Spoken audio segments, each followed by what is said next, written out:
The morning sun was just beginning to rise over the city when Maria stepped out of her beat-up Honda Civic, her tiny daughter Lily wrapped in a thin pink blanket. The baby's breathing was shallow and rapid, her little chest rising and falling in a way that made Maria's heart race with panic. She had been driving all night, going from one hospital to another, only to be turned away each time. "We're full," they kept saying. "Try the county hospital." But the county hospital had said the same thing, and the one after that. Now she stood in front of St. Catherine's Private Medical Center, the most expensive hospital in the state, knowing she didn't belong here but having nowhere else to turn. The building in front of her looked more like a luxury hotel than a hospital. Glass walls stretched up toward the sky, and perfectly manicured gardens surrounded the entrance. Even the parking lot was spotless, filled with shiny cars that probably cost more than Maria had made in her entire life. She looked down at her wrinkled work uniform from the diner, still stained with coffee from her night shift, and felt completely out of place. But none of that mattered now. Lily was getting worse by the hour. Maria had first noticed something was wrong 3 weeks ago. Lily wouldn't eat properly, and her tiny lips had started turning blue when she cried. The free clinic doctor had listened to the baby's heart with his old stethoscope, his face growing serious as he moved it around her chest. "She has a heart defect," he had said gently. "It's called a ventricular septal defect. There's a hole in the wall between the chambers of her heart. She needs surgery soon, or—" He didn't finish the sentence, but Maria understood. The surgery would cost $85,000. Maria had called every insurance company, every charity, every government program she could find. Her job at the diner didn't offer health insurance, and she made just enough money to be denied for most assistance programs. She was caught in that terrible middle ground where she was too poor to afford help, but too rich to qualify for it. Over the past 3 weeks, she had sold everything she owned. Her mother's wedding ring, the only thing she had left of her. Her laptop, her television, even her winter coat. She had moved out of her small apartment and had been sleeping in the car with Lily, using the money she saved on rent to pay for baby formula and gas to drive between hospitals. The automatic doors of St. Catherine's whooshed open as wealthy patients and their families walked in and out. Maria watched a woman about her age walk past, wearing clothes that probably cost more than Maria's monthly salary, pushing her healthy toddler in an expensive stroller. The woman was talking on her phone about planning a vacation to Europe. Maria looked down at Lily, who was so still and quiet now that it scared her. The baby's skin had a grayish tint that hadn't been there yesterday. Time was running out. Taking a deep breath, Maria walked through those automatic doors. The inside of the hospital was even more impressive than the outside. The floor was made of real marble, and crystal chandeliers hung from the ceiling. Soft classical music played from hidden speakers, and the air smelled like expensive flowers instead of the harsh cleaning chemicals she was used to in other hospitals. At the reception desk, a perfectly dressed woman with bright red lipstick looked up at Maria with barely concealed annoyance. Her name tag said Jennifer. "Can I help you?" Jennifer asked, her voice cold and professional.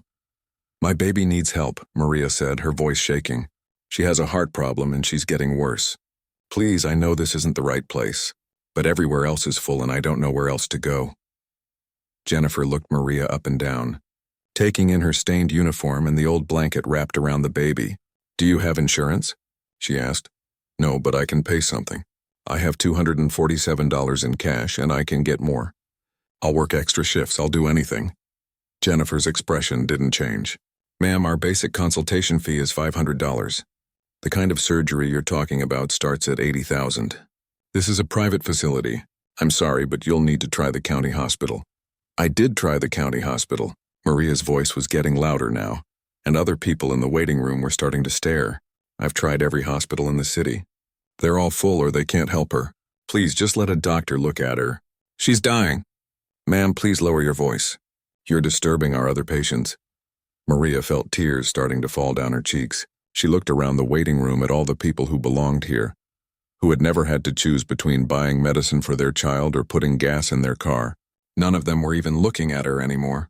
She was invisible to them, just another poor person causing a scene. But she couldn't give up. "Not when Lily's life hung in the balance, please," she said again, this time more quietly but with even more desperation in her voice. "I'm begging you. Just let someone look at her. She's only 6 months old. She's never hurt anyone. She deserves a chance to live."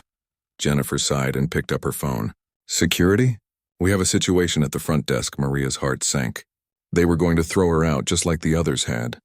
But as she turned to leave, Lily suddenly let out a weak, gasping cry that echoed through the marble lobby. It was the sound of a baby struggling to breathe, struggling to live. The sound made everyone in the waiting room turn and look. For a moment, the expensive perfume and quiet classical music couldn't hide what was happening. This was a mother watching her child die, and she had nowhere left to turn.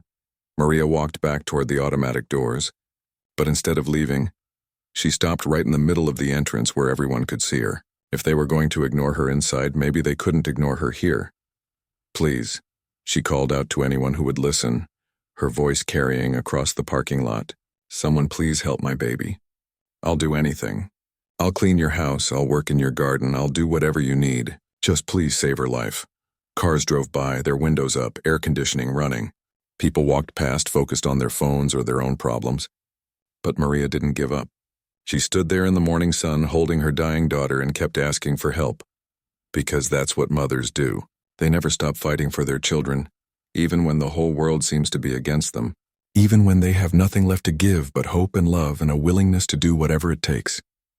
Maria didn't know it yet, but her life was about to change forever. Sometimes the darkest moments come right before the dawn.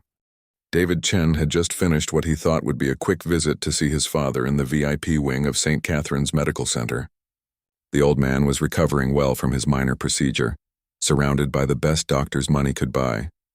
David was already thinking about his next meeting, checking his phone for messages from his assistant about the important business deals waiting for his attention. As one of the youngest tech billionaires in the country, David's time was measured in millions of dollars per minute. His company had revolutionized how people communicated around the world, and every second he spent away from work could mean missing the next big opportunity.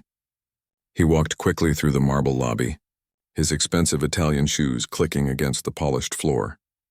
His black sedan was waiting outside, engine running, his driver ready to take him to the next appointment. David was almost at the car when he heard a woman's voice cutting through the morning air. "Please, someone help me. My baby is dying." David paused for just a moment, his hand on the car door handle. He had heard desperate pleas like this before, usually from people trying to scam wealthy individuals outside expensive locations. His security team had warned him about such tactics. People would sometimes use fake emergencies to get money from successful business people who felt guilty about their wealth. He was about to get into the car and drive away when he heard something that made him stop completely. It was the sound of a baby crying, but not a normal cry. This was weak and struggling, the kind of sound that reaches deep into your soul and makes you remember what it's like to be helpless and afraid. Against his better judgment, David turned around. There, standing near the hospital entrance, was a young woman who looked like she hadn't slept in days.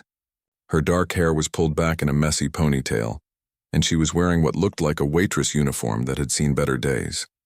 In her arms, she held a tiny baby wrapped in a faded pink blanket. The woman was talking to anyone who would listen, but most people were walking past her quickly, avoiding eye contact. Some looked annoyed, others uncomfortable. A few pulled out their phones and pretended to be busy, just to avoid having to respond to her pleas. "Sir, we should go," his driver said quietly from behind him. "You have the board meeting in 30 minutes. David nodded, but he didn't move. Something about the scene in front of him felt different from the usual street scams he had encountered. The woman wasn't asking for money directly. She was just asking someone, anyone, to help save her child's life. As he watched, a well-dressed couple emerged from the hospital. The woman approached them, her voice breaking as she explained her situation. The couple looked uncomfortable and quickly walked past her without a word. David saw the young mother's shoulders slump in defeat, but she didn't give up. She turned to the next person walking by.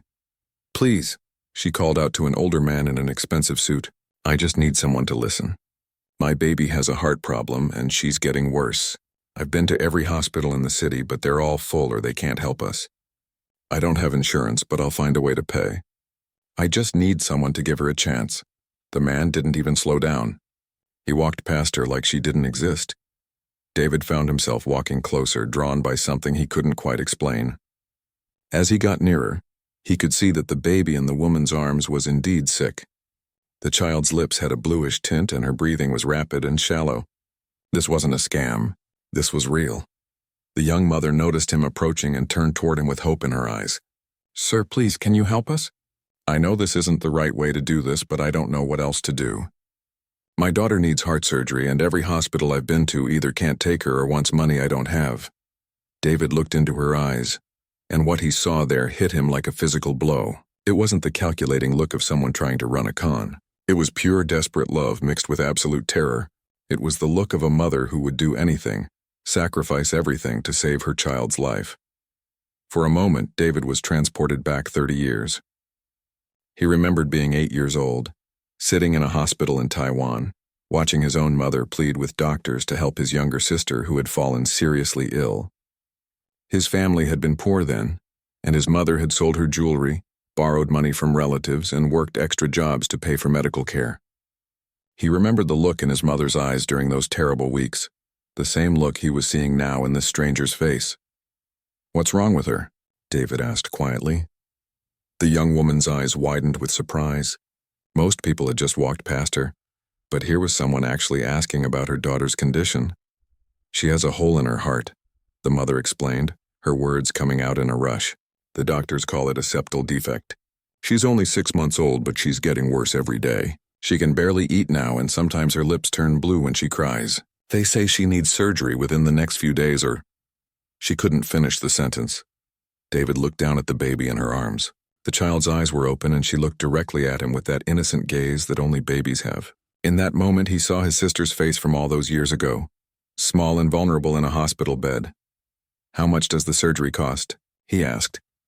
$85,000, she said, her voice barely a whisper. "I know it's impossible. I work at a diner, and I make maybe $20,000 a year. I've sold everything I own, and I still only have a few $100s. But I thought maybe if I could find someone who would listen, maybe there would be a way." David's assistant chose that moment to approach them. "Mr. Chen, we really need to leave now. The board meeting can't be delayed." The young mother's face changed when she heard David's name.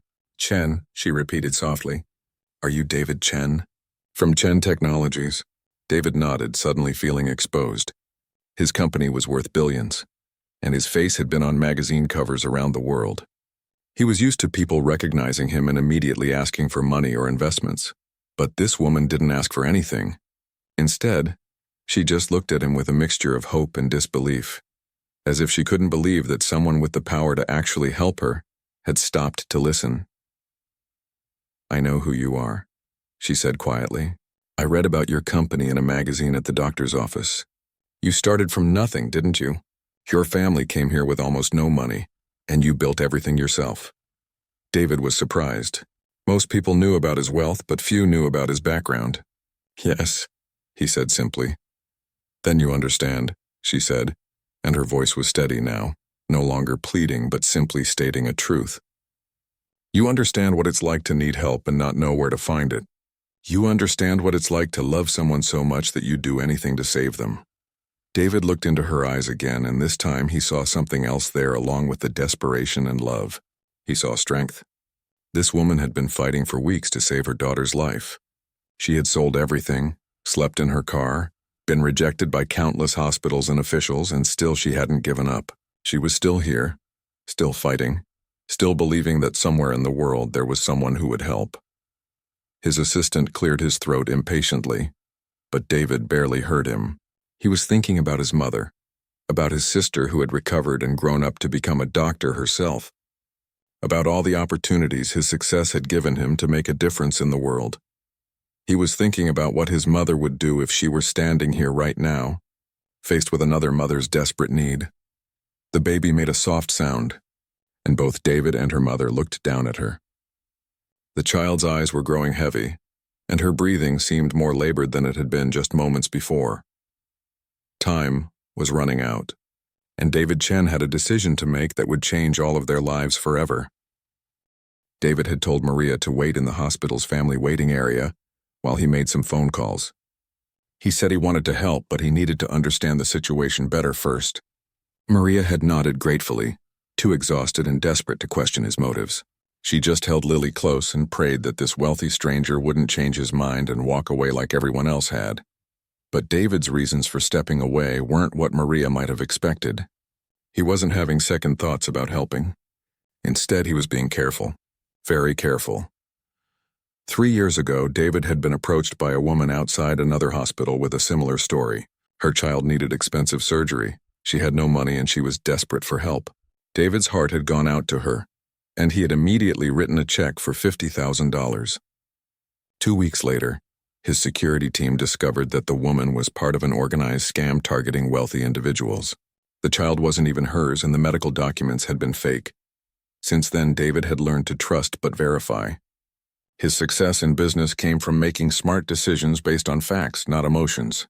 If he was going to help Maria and her daughter, he needed to know that their situation was real. From his car, David called his head of security, James Rodriguez, a former police detective who now helped protect David's family and business interests. "James, I need you to do a background check on someone," David said. "Fast and thorough. I'll send you the details." "What's the situation?" James asked. David explained about Maria and her sick daughter, carefully describing what he had observed. James listened without judgment. He had worked for David long enough to know that his boss had a good heart, but he also knew how often that heart had been taken advantage of. "I'll get right on it," James said. "Give me 2 hours and I'll have everything you need to know." But David couldn't wait 2 hours. The baby had looked so sick and Maria had said they were running out of time. Instead, he decided to start his own investigation by simply talking to people. He walked back into the hospital and found Dr. Patricia Williams, the chief of cardiology, whom he knew from his father's treatments. Dr. Williams was a no-nonsense woman in her 50s who had built her reputation on saving lives, not making money. "Patricia, I need a favor," David said. "There's a young mother here with a baby who supposedly has a heart defect. I want to help, but I need to know if the medical situation is real." Dr. Williams raised an eyebrow. "You want me to examine a patient who isn't even admitted here?" "I want you to look at her medical records if she has them, and maybe take a quick look at the baby. Just to tell me if this is a real emergency or if I'm being scammed." Dr. Williams studied David's face for a moment. She had known him for years and had never seen him look this concerned about a stranger's situation. "Bring them to my office," she said. "I'll take a look." When David returned to Maria, he found her sitting in a corner of the waiting room, gently rocking Lily. The baby was so quiet, it was frightening. Other families in the waiting room were keeping their distance, and David realized that Maria's worn clothes and exhausted appearance made her stand out among the well-dressed patients and their families. "Maria," David said softly, not wanting to startle her, "I've arranged for one of the best heart doctors in the city to look at Lily. She'll see you right now, no charge." Maria's eyes filled with tears. "You mean it? She'll really look at her?" "Yes, but I need you to bring any medical records you have. Everything." Maria nodded and carefully pulled out a worn manila envelope from her purse. Inside were crumpled papers, test results, and notes from various doctors and clinics. Some of the documents were stained with what looked like tears. Dr. Williams's examination was thorough and professional. She listened to Lily's heart with her stethoscope, looked at the medical records, and ran some quick tests. David watched from the corner as Maria answered questions about Lily's symptoms and medical history. After 20 minutes, Dr. Williams asked to speak with David privately in the hallway. "It's real," she said without preamble. "The baby has a ventricular septal defect with pulmonary hypertension. It's serious and it's getting worse. Looking at these records, I'd say she has maybe 72 hours before we're looking at heart failure." David felt his stomach drop. "How much would the surgery cost? Here? About 80 to 90,000 for the surgery itself, plus hospital stay and recovery.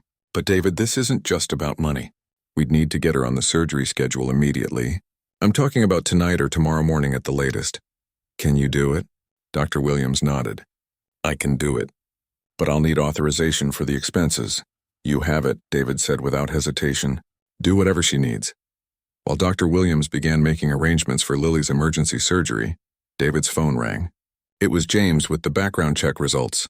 "You're not going to like some of this," James said. "But it's not what you think." James had worked fast. In just 2 hours, he had pieced together Maria's entire life story, and it was heartbreaking. Maria Rodriguez was 23 years old and had been working since she was 16 to support herself. Her mother had died of cancer when Maria was 18, leaving her with no family and thousands of dollars in medical debt. She had been working her way through community college, studying to become a nurse. when she met Tony Guerrero. Tony was charming and persuasive, and he convinced Maria that he loved her and wanted to build a life together. When Maria got pregnant, Tony seemed excited about becoming a father.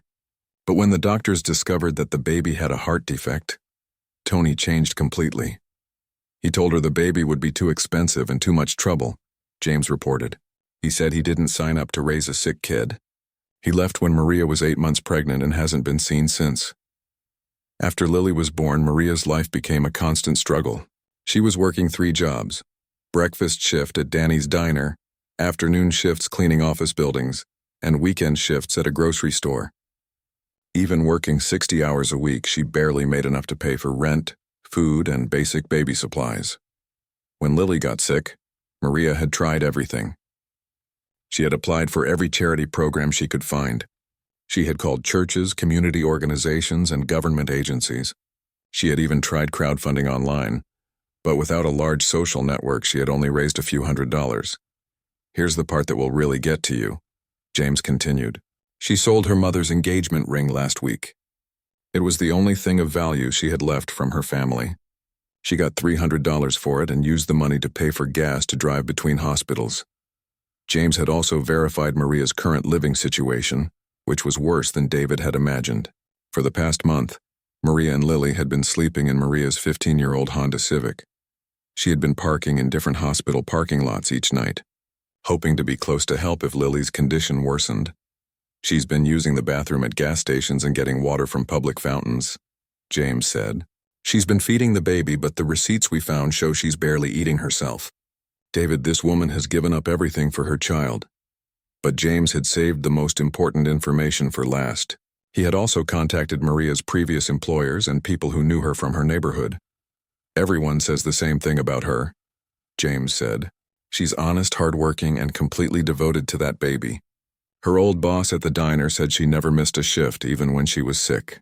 Her neighbors said she used to help elderly people with their groceries even when she barely had enough for herself. David listened to all of this while standing in the hospital hallway, watching Maria through the glass window of Dr. Williams' office. She was singing softly to Lily, the same lullaby he had heard her humming earlier.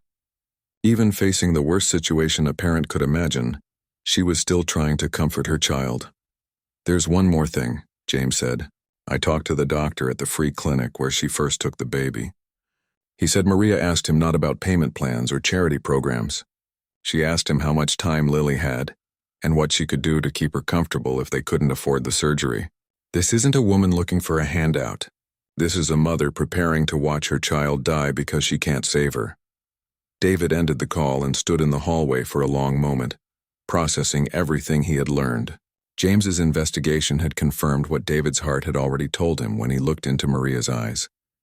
This was a woman who had sacrificed everything for love, who had fought impossible odds with nothing but determination and hope. More than that, Maria reminded David of his own mother, who had worked multiple jobs and made countless sacrifices to give her children opportunities she had never had. The only difference was that David's family had eventually found success. Maria was still fighting the same battles, but she was fighting them alone. As David watched Maria gently stroke Lily's forehead, he realized that this moment was about more than just helping a stranger. It was about using the success and resources he had been given to make the kind of difference his mother had taught him was important. Dr. Williams appeared beside him. "I've cleared my schedule," she said. "We can take the baby into surgery within the hour. Are you sure about this?" David looked through the window one more time at Maria and Lily, the young mother. Dr. Williams had just finished explaining the surgery details to Maria when David made a decision that surprised everyone in the room, including himself. "Wait," he said, holding up his hand. "Dr. Williams, you're excellent, but I want to make sure Lily has the absolute best chance possible. What would be the ideal scenario here? If money were no object, what would you do?" Dr. Williams looked puzzled. "Well, if money truly weren't an issue, I'd want Dr. Heinrich Müller to perform this surgery. He's at Children's Hospital in Zurich. He's done more pediatric heart surgeries than anyone alive, and his success rate with cases like this is nearly perfect." "But David, that's impossible. He's booked months in advance, and even if he weren't, getting him here would cost more than most people make in a lifetime." "How much?" David asked simply. To fly him here on private jet with his surgical team and cover his fees? Probably $500,000. Plus, he'd need at least 12 hours' notice to clear his schedule and make arrangements. Maria gasped. Mr. Chen, that's too much. Dr. Williams is a wonderful doctor. Please, I can't let you spend that kind of money on us. The regular surgery will be fine. But David was already pulling out his phone. Dr. Williams, can you get Dr. Muller on the line for me? What happened next seemed like something out of a movie. Within 30 minutes, David had spoken directly with Dr. Muller in Switzerland. The famous surgeon had initially said it was impossible to leave Zurich on such short notice. But when David explained the situation and mentioned that money was no object, Dr. Muller's tone changed completely. This is exactly the kind of case I became a doctor to handle, Dr. Muller had said through the phone speaker. A baby who needs help, regardless of her family's financial situation. If you can get me there, I'll clear my schedule. By 6 o'clock that evening, Dr. Muller and his team of 3 surgical assistants were landing at the city's private airport. David had chartered one of the fastest jets available, complete with mobile medical equipment so the team could review Lily's case during the flight. Maria watched all of this happening around her in a daze. Just 12 hours ago, she had been standing outside the hospital begging strangers for help. Now the world's leading pediatric heart surgeon was walking through the hospital doors specifically to save her daughter's life. I don't understand why you're doing this, she said to David as they watched Dr. Muller's team prepare for surgery. You don't even know us, David was quiet for a long moment. When I was 8 years old, my little sister got very sick.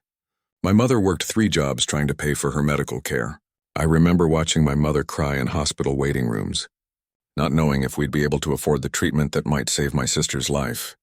He paused, looking at Lily sleeping peacefully in Maria's arms, unaware that her life was about to change forever.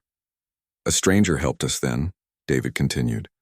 A doctor who treated my sister for free, and a businessman who heard about our situation and paid for her medications. They didn't have to help us, but they did. My sister lived because people who didn't know us decided that her life mattered. Maria felt tears rolling down her cheeks. What happened to your sister? She became a doctor herself. She's now saving other children's lives in Taiwan. Sometimes help comes when you least expect it, from people you never thought would care. The surgery was scheduled to begin at 8 p.m. and was expected to last 6 to 8 hours. As the medical team wheeled Lily away on a tiny gurney, Maria felt like her heart was being torn from her chest. Lily looked so small surrounded by all the medical equipment, her tiny hand barely visible under the monitoring devices. David had arranged for Maria to stay in a private family waiting room, usually reserved for VIP patients. The room had comfortable chairs, a television, and even a small kitchen area. It was more luxurious than any place Maria had ever stayed, but she barely noticed the amenities. All she could think about was Lily. As the hours passed, David found himself in a situation he hadn't experienced in years. He had cleared his entire schedule for the next 3 days, something he had never done for anything other than a family emergency. His assistant had rescheduled meetings worth millions of dollars, and David didn't care. For the first time in his adult life, business wasn't the most important thing on his mind. Around midnight, 4 hours into the surgery, Maria was pacing the waiting room like a caged animal. She hadn't eaten anything all day, but the thought of food made her sick with worry. She's going to be okay, David said quietly from his chair in the corner. How can you be so sure? Maria asked, her voice shaking. Because she has something that money can't buy, David replied. She has a mother who would move mountains for her. That kind of love is the strongest force in the universe. At 2 a.m, Dr. Muller appeared in the waiting room doorway. His surgical scrubs were soaked with sweat and his face was serious. Maria's heart nearly stopped. The surgery went well, he said, and Maria's knees nearly gave out with relief. We were able to repair the defect completely. Her heart is now functioning normally and her oxygen levels are excellent. Maria burst into tears, not the tears of fear and desperation she had been crying for weeks, but tears of pure joy and relief. David felt his own eyes getting wet, something that hadn't happened to him since his father's diagnosis months earlier. But Dr. Muller wasn't finished. However, the next 24 hours will be critical. Her heart is still adjusting to working properly for the first time in her life. We need to monitor her very closely. The next day was the longest of Maria's life. She sat by Lily's bedside in the pediatric ICU, watching the monitors that tracked her daughter's heartbeat, breathing, and blood pressure. Every beep and alarm sent Maria's heart racing with fear. David had gone home for a few hours to shower and change clothes, but he returned early the next morning with coffee and breakfast for Maria. He found her exactly where he had left her, holding Lily's tiny hand and talking to her in whispers. "You need to eat something," he said gently, setting down a container of soup and some fresh bread. "I'm not hungry," Maria replied, not taking her eyes off her daughter. "Lily is going to need a strong, healthy mother when she wakes up," David said. "She's going to need you to take care of her during recovery. You can't do that if you don't take care of yourself." Reluctantly, Maria ate a few spoonfuls of soup. As she did, she noticed David sitting quietly in the corner, not checking his phone or talking to his assistants like he had been doing the day before. He was just sitting there watching over them both. "Don't you have important business to take care of?" she asked. David looked up from the magazine he wasn't really reading. "This is important business," he said simply. Around noon, something incredible happened.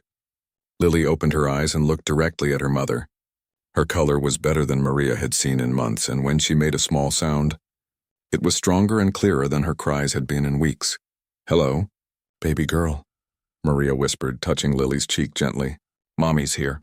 You're going to be okay." Dr. Muller arrived for his afternoon check and smiled when he saw Lily awake and alert. "This is exactly what we want to see," he said. "Her heart is working beautifully." The repair was completely successful. That evening, as the sun set outside the hospital windows, David realized that something had changed inside him. For years, he had measured success by stock prices, profit margins, and business deals. But sitting in that hospital room, watching Maria sing lullabies to her healthy daughter, he understood a different kind of success. This was what his mother had tried to teach him all those years ago. Success wasn't just about what you could achieve for yourself. It was about what you could do for others, especially when they couldn't do it for themselves. Maria looked up at him from Lily's bedside. "I don't know how I'll ever repay you for what you've done." "You don't need to repay me," David said. Just watching Lily get better is payment enough. But even as he said it, David knew that this experience had given him something valuable too. It had reminded him of the person he wanted to be, the person his mother had raised him to be. For the first time in years, he felt like he was using his success for something that truly mattered. The surgery had saved Lily's life. But David was beginning to realize that maybe in some way, it had saved his life too. 3 months later, Maria stood in the kitchen of her new apartment, watching through the window as Lily played in the small garden outside. The transformation in her daughter was nothing short of miraculous. Lily's cheeks were pink and healthy. Her laughter was strong and joyful, and she had the energy of any normal 8-month-old baby. The little girl who had once struggled to breathe was now crawling everywhere, getting into everything, and filling the house with happy sounds. The apartment itself was modest but comfortable, a far cry from the nights they had spent sleeping in the car. David had insisted on covering not just the surgery costs, but also Maria's living expenses for the first 6 months while she got back on her feet. At first, Maria had been reluctant to accept so much help, but David had explained it simply. "Lily needs stability while she recovers," he had said, "and you need time to figure out what comes next without worrying about where you'll sleep or how you'll buy food." What came next had surprised everyone, including Maria herself. During those long days and nights in the hospital, David had learned about Maria's dream of becoming a nurse. She had been halfway through her community college program when Lily was born and Tony left. The medical bills and need to work multiple jobs had forced her to drop out. "What if you could go back to school?" David had asked one afternoon as they watched Lily sleeping peacefully in her hospital crib. "I can't," Maria had replied. "Even with your help, I still need to work to support us. And I can't leave Lily with just anyone. She still needs special care." "What if those problems could be solved?" David had asked gently. And somehow they were.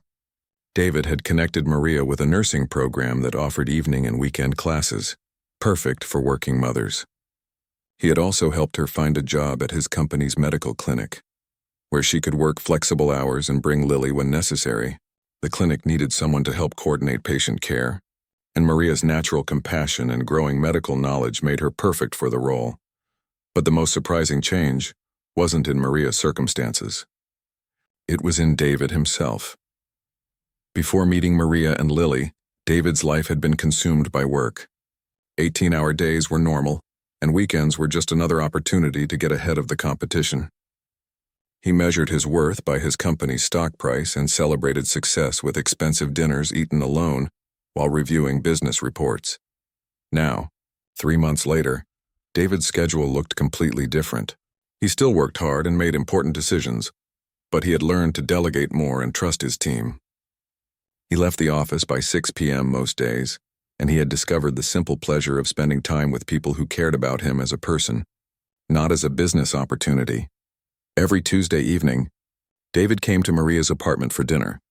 It had started as a way to check on Lily's recovery, but it had become something both of them looked forward to. Maria was an excellent cook, and she insisted on preparing meals that reminded David of his childhood in Taiwan. They would sit at her small kitchen table, sharing stories about their days while Lily played in her high chair, making a delightful mess with her food. "How was school today?" David asked during one of these Tuesday dinners, as he helped clean up while Maria gave Lily her evening bottle. "Exhausting," Maria laughed. "We learned about cardiac medications, which was ironic considering everything we've been through. But I love it, even when it's hard. Even when I'm tired, I wake up excited to learn more." David watched Maria holding Lily, and he felt something he had never experienced in any of his business success. It was a deep satisfaction that came not from achieving something for himself, but from seeing someone else thrive because of help he had been able to provide. "You're going to be an amazing nurse," he said. "I hope so. I want to be able to help families like us, families who are scared and don't know where to turn." David nodded. He had been thinking about the same thing lately. The experience with Maria and Lily had opened his eyes to how many people were struggling with problems that his wealth could easily solve. He had started quietly helping other families through the hospital's charity program, but he wanted to do more. "I've been thinking about starting a foundation," he said, "something focused on helping families with children who need medical care but can't afford it." Maria looked up from burping Lily. "That's a wonderful idea. You could help so many people."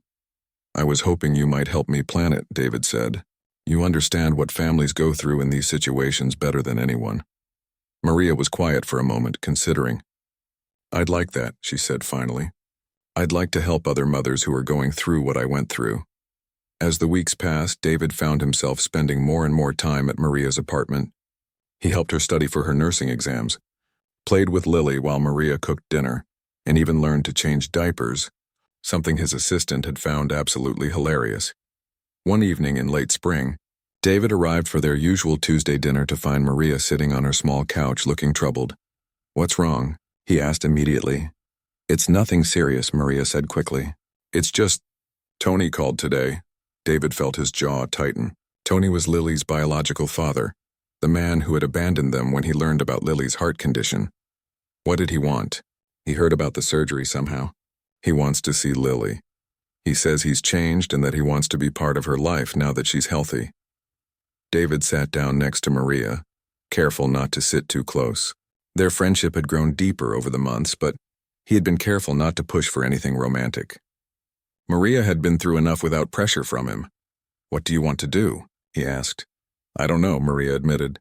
"Part of me thinks he has a right to know his daughter. But another part of me remembers how he looked at her in the hospital after she was born, like she was broken, like she was something to be ashamed of." "Lily isn't broken," David said firmly. "She never was, I know that." "You know that." But he didn't know that when it mattered. David looked across the room at Lily, who was sitting in her bouncy chair, babbling happily to herself. The little girl had completely captured his heart over the past few months. He couldn't imagine anyone looking at her and seeing anything other than perfection. "You know what I think?" he said finally. "I think real love isn't about being there when things are easy. It's about being there when things are hard. It's about holding on when everyone else would let go." Maria looked at him, and something in her expression made his heart race.